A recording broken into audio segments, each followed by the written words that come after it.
Hi, welcome to the third part of my series on the playing of Wayne Bennett, the guy who played behind Bobby Bland on so many of his great recordings. First lesson, we looked at some of the basic licks that Wayne Bennett used in his playing. Second lesson, we looked at some examples of single string runs as fills and also as part of solos.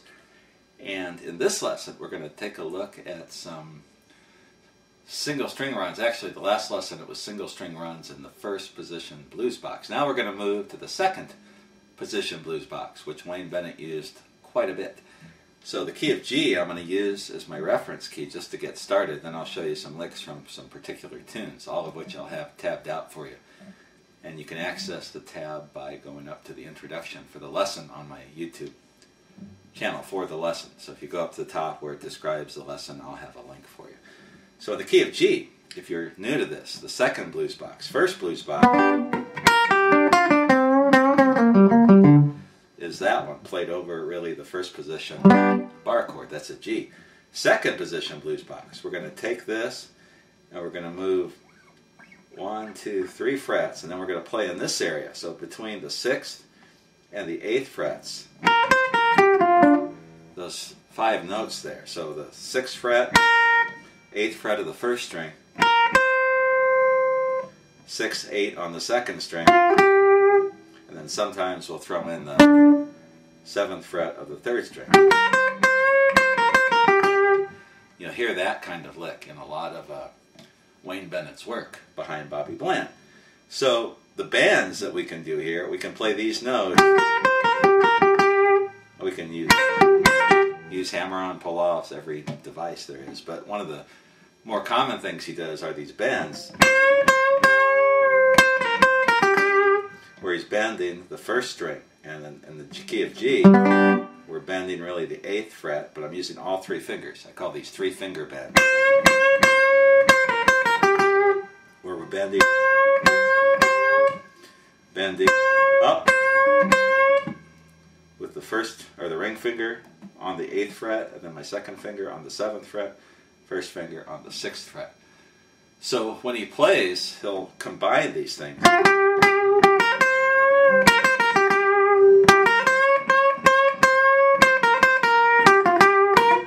Do all kinds of little licks just in that position. Sometimes he'll slide up further on the neck, which I'll show you here, at least one example of. So let me show you some examples of Wayne Bennett's playing in this position. For the first example of playing in the second position blues box, I'm going to show you part of a solo from the tune Woke Up Screaming. He's in the key of F, so my second position blues box is here between the 4th and the 6th frets. And he also does the slide where he's going to go all the way up here to the 11th fret of the first string. So even though I'm in the second position blues box, I can go up here as part of a lick that's really based on this position. So let me break this solo down into 2 parts. The first part is a real basic lick that you can use in a lot of different ways. It goes like this.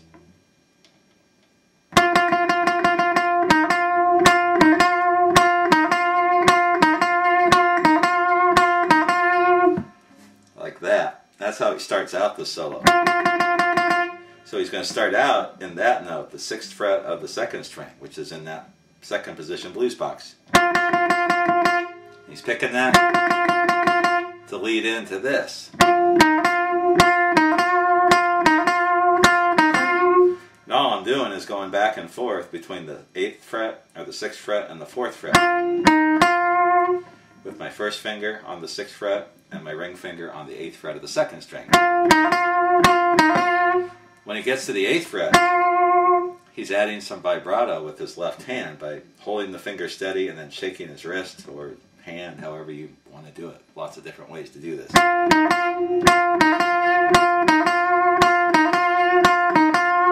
that's a cool lick that you could just start out a solo or end a solo or put in a solo or use as a lick, whatever you want to do. Very simple, and that's based on the second position blues box. And then later in the solo, he does this.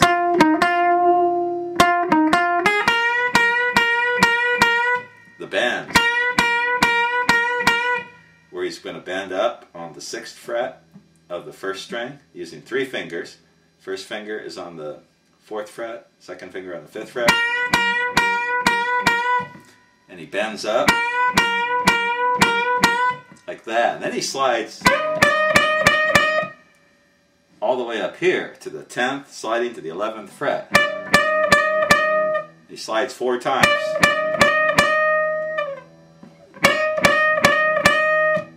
And then he comes 8th to the 8th fret, and then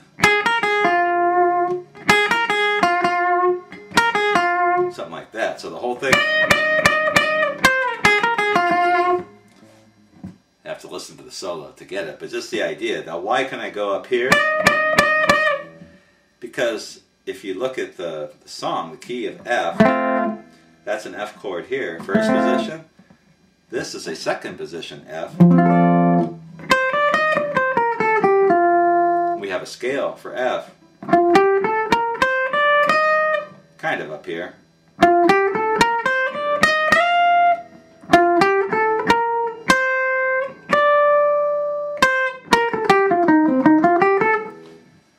Anyway, it's there. So you can play, that's part of it. And here's F up here too. So when he does that, he's got this F thing that he can play over that second position bar chord. Pardon me, I spaced out there for a minute. But anyway, so the whole solo, if we take it slowly all the way through, it does something like this.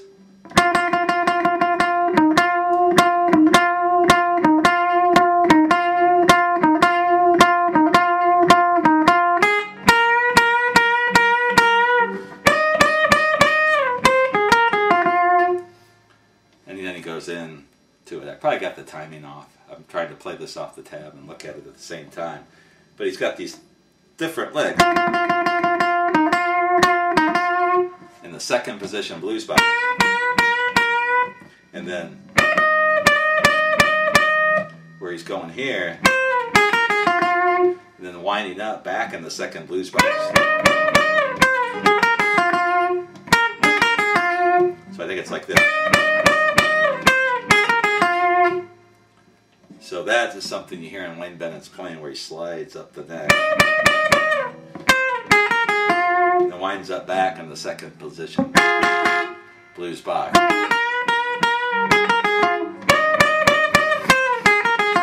Something along those lines. Not perfect, but hopefully you get the idea. I'm just showing you stuff that I've picked up from listening to his playing that you can do. Another lick. Here's one in the key of F, same thing. And that's very similar to what we just did. So I'm bending. So bouncing.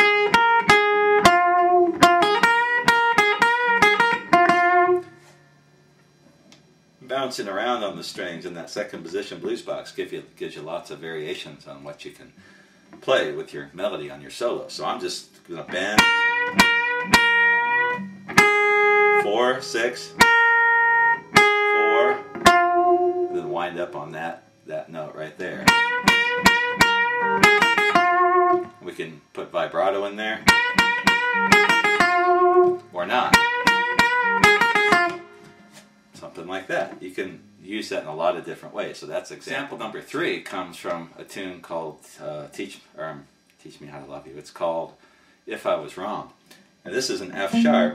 So my blues box, second position blues box, is between the 5th and the 7th frets. And here's another idea of something you can do in the second position blues box. And he does the staccato on the second string, so it's like this. And that's a variation. So playing those basic notes, but varying how you're going to pick them. So basic 3-finger bend on the first string, 5 through 7 with 3 fingers, second finger's on the 6th fret. Bouncing again between the 6th, 5th, and the 7th frets.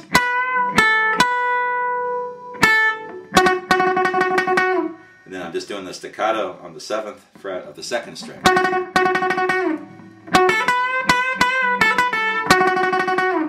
Something like that. So that's something I heard in a Wayne Wayne Bennett play. I think it's the song "Teach Me How to," or "If I Was Wrong."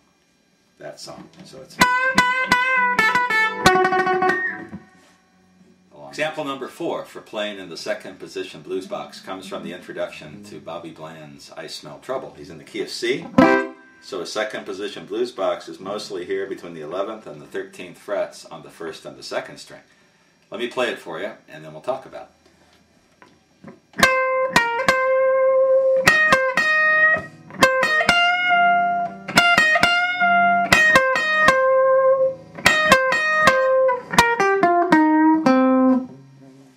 And then into the song.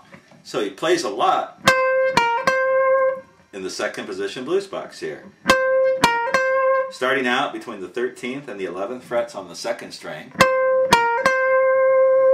holding that note using vibrato, sustaining it.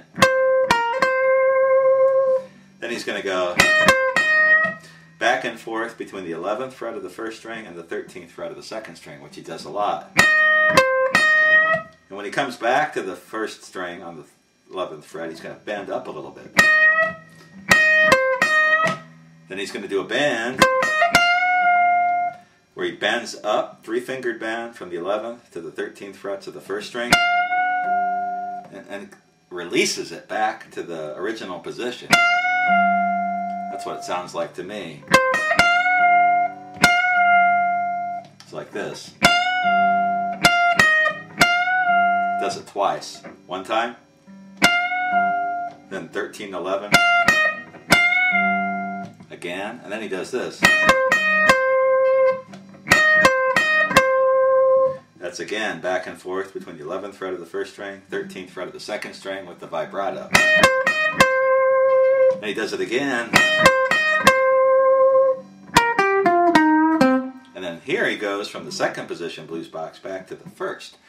This is another idea that is important if you want to figure out the Wayne Bennett stuff, is he does move back and forth between the blues boxes. And that is really cool and kind of easy to do if you look at some of these examples. So he's going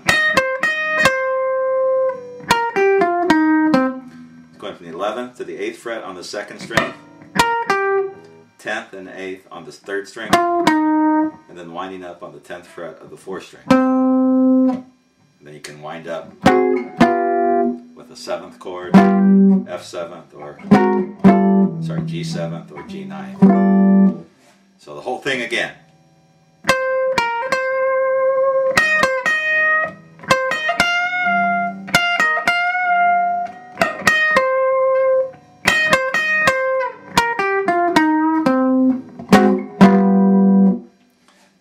It there a little bit, but that's the idea. So there's another example of him playing, Wayne Bennett playing in that second position blues box, and some of the stuff you click number 5 in the second position blues box. And here's another example of going from the 1st position to the 2nd position. You get something like this. So what I'm doing, 4 bends, leading in by going from the 8th fret of the 2nd string to the 6th fret. You hear him do that a lot. That little lead-in phrase. And he's going from the 8th fret of the 2nd string, 6th fret of the 1st string, 4 bends, and then he's going to walk all the way through that second blues box from the 8 to the 6 on the 1st string, 8 to the 6 on the 2nd string, to the 7th fret of the 3rd string. Instead of doing this. Could be doing that, but I think it's easier to do that. And then he winds up going back up here to the 1st position blues box down here.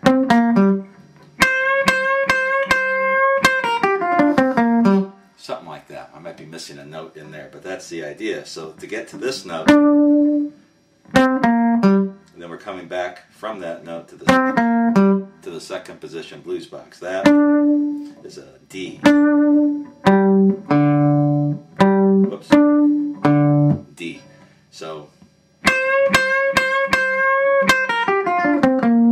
something like that. That's pretty close to what I think I heard. And that's from a tune called "It's My Life." So again, the whole lick.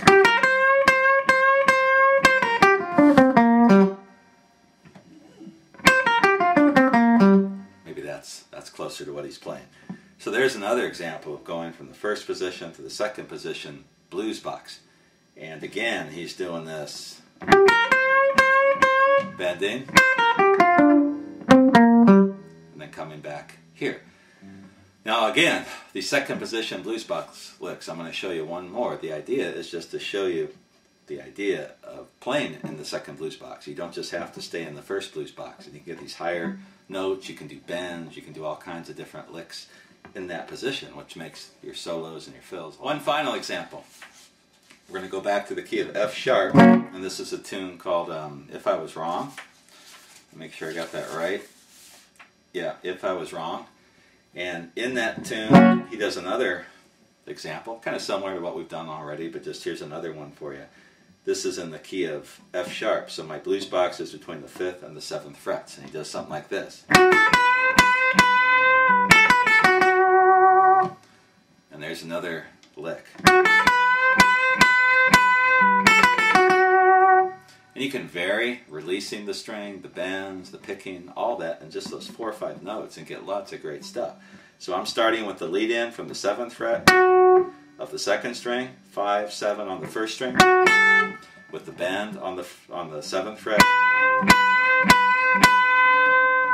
And I'm kind of letting it release. And then 5, 7, 5, and then the vibrato on the 2nd string, 7th fret. Something like that. There's a little variation of the same thing. So the idea in the second blues box is you have these 5 notes, but you can do a lot with them.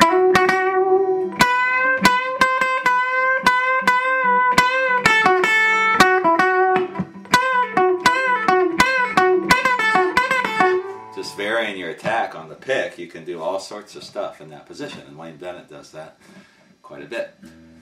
One last lesson with Wayne Bennett. I'm going to come back and show you some introductions, some classic introductions to some of Bobby Bland's songs, and some of the chords stuff he uses in one of his great songs, Stormy Monday. Some great ideas there. And then we'll wrap it up. Again, I'm not trying to show you exactly what Wayne Bennett did. I tried to tab these out note for note, but again, I don't know anything about his specific technique or anything like that. But I do think if you listen to these examples, you got lots of great ideas that you can work into your playing. Or maybe these licks and things will help you understand where you can play on the guitar in different keys better and how to move things around. Something useful will come out of this. I'll be back with the last lesson in just a little bit.